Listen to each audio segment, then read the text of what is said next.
Ang paghahari ni Azaria sa Huda. 15 kabanata.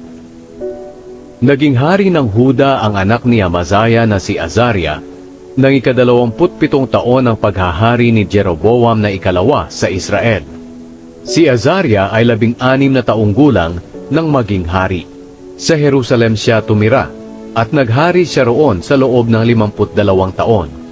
Ang ina niya ay si Jecolia na taga Jerusalem. Matuwid ang ginawa niya sa paningin ng Panginoon, katulad ng ginawa ng ama niyang si Amazaya. Pero hindi niya ipinagiba ang mga sambahan sa matataas na lugar. Kaya nagpatuloy ang mga tao sa paghahandog at pagsusunog ng mga insenso roon. Binigyan siya ng Panginoon ng malubhang sakit sa balat, na hindi gumaling hanggang sa araw ng kamatayan niya. Nakatira siya sa isang bukod na bahay. Si Jotam na anak niya ang siyang namahala sa palasyo ng Huda at sa mga mamamayan. Ang iba pang salaysay tungkol sa paghahari ni Azaria at lahat ng ginawa niya ay nakasulat sa aklat ng kasaysayan ng mga hari ng Huda. Nang mamatay si Azaria, inilibing siya sa libingan ng mga ninuno niya sa lungsod ni David, at ang anak niyang si Jotam ang pumalit sa kanya bilang hari. Ang paghahari ni Zacarias sa Israel. Naging hari ng Israel ang anak ni Jeroboam na ikalawa na si Zacarias nang 38 taon ng paghahari ni Azaria sa Huda. Nakatira siya sa Samaria at naghari siya sa loob ng 6 na buwan. Masama ang mga ginawa niya sa paningin ng Panginoon, katulad ng ginawa ng mga ninuno niya.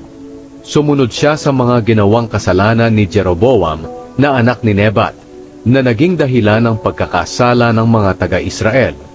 Nagplano ng masama ang anak ni Jabes na si Shallum laban kay Zacarias. Pinatay niya si Zacarias sa harap ng mga tao, at siya ang pumalit bilang hari.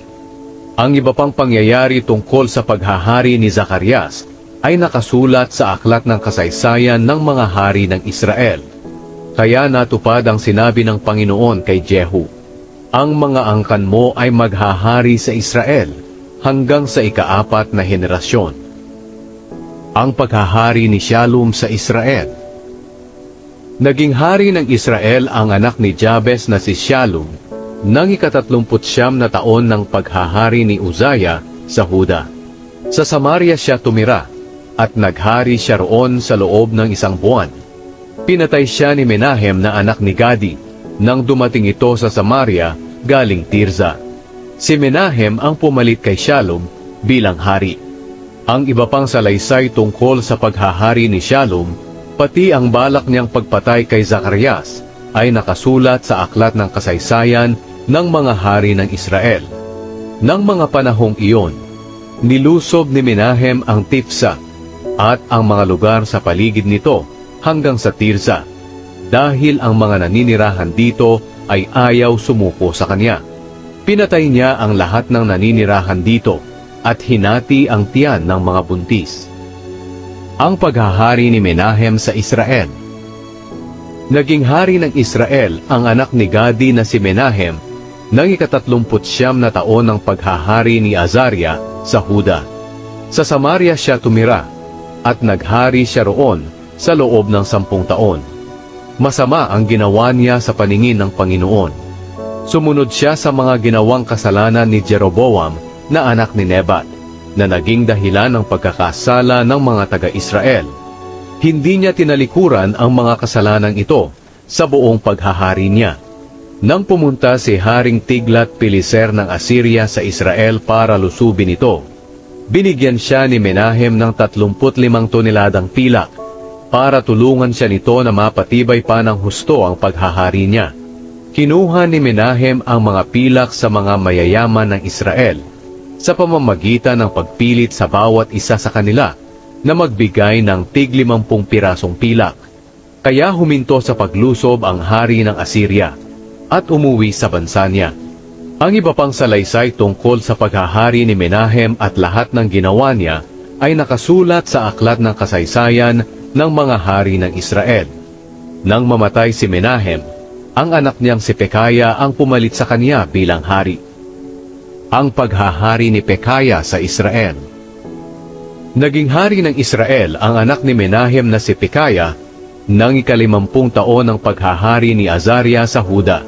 Sa Samaria siya nakatira at naghari siya roon sa loob ng 2 taon. Masama ang ginawa niya sa paningin ng Panginoon. Sumunod siya sa mga ginawang kasalanan ni Jeroboam na anak ni Nebat, na naging dahilan ng pagkakasala ng mga taga-Israel. Hindi niya tinalikuran ang mga kasalanang ito. Nagplano ng masama ang anak ni Remalia na si Peka laban kay Pekaya. Si Peka ang commander ng mga sundalo ni Pekaya. Kasama ng 50 tao mula sa Gilead, pinatay ni Peka si Pekaya, pati sina Argob at Arie, sa matatag na gusali ng palasyo sa Samaria. Pinalitan ni Peka si Pekaya bilang hari. Ang iba pang salaysay tungkol sa paghahari ni Pekaya at lahat ng ginawa niya ay nakasulat sa aklat ng kasaysayan ng mga hari ng Israel. Ang paghahari ni Peka sa Israel. Naging hari ng Israel ang anak ni Remalia na si Peka nang ika-52 taon ng paghahari ni Azaria sa Huda. Sa Samaria siya tumira at naghari siya roon sa loob ng 20 taon. Masama ang ginawa niya sa paningin ng Panginoon.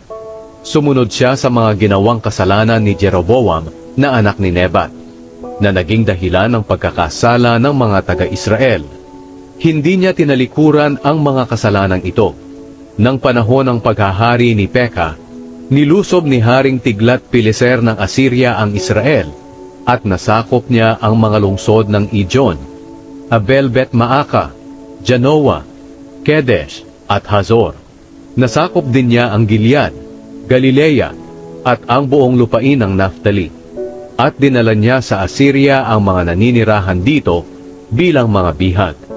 Pagkatapos, nagplano ng masama ang anak ni Ela na si Hoshea, laban sa anak ni Remalia na si Peka. Pinatay niya si Peka at pinalitan bilang hari. Nangyari ito ng ika-20 taon ng paghahari ng anak ni Uzziah na si Jotam sa Huda. Ang iba pang salaysay tungkol sa paghahari ni Peka at lahat ng ginawa niya ay nakasulat sa aklat ng kasaysayan ng mga hari ng Israel. Ang paghahari ni Jotam sa Huda. Naging hari ng Huda ang anak ni Uzziah na si Jotam nang ika-2 taon ng paghahari ng anak ni Remalia na si Peka sa Israel. Si Jotam ay 25 taong gulang nang maging hari. Sa Jerusalem siya tumira, at naghari siya roon sa loob ng 16 na taon. Ang ina niya ay si Jerusha, na anak ni Zadok. Matuwid ang ginawa niya sa paningin ng Panginoon, katulad ng ginawa ng ama niyang si Uzziah. Pero hindi niya ipinagiba ang mga sambahan sa matataas na lugar. Kaya nagpatuloy ang mga tao sa paghahandog at pagsusunog ng insenso roon. Si Jotam ang nagpatayo ng hilagang pintuan ng templo ng Panginoon. Ang iba pang salaysay tungkol sa paghahari ni Jotam at lahat ng ginawa niya ay nakasulat sa aklat ng kasaysayan ng mga hari ng Huda. Nang panahon ng paghahari niya, sinimulang ipadala ng Panginoon sina Haring Rezin ng Aram at Haring Peka ng Israel para lusubin ang Huda. Nang mamatay si Jotam, inilibing siya sa libingan ng mga ninuno niya sa lungsod ni David, at ang anak niyang si Ahaz ang pumalit sa kanya bilang hari.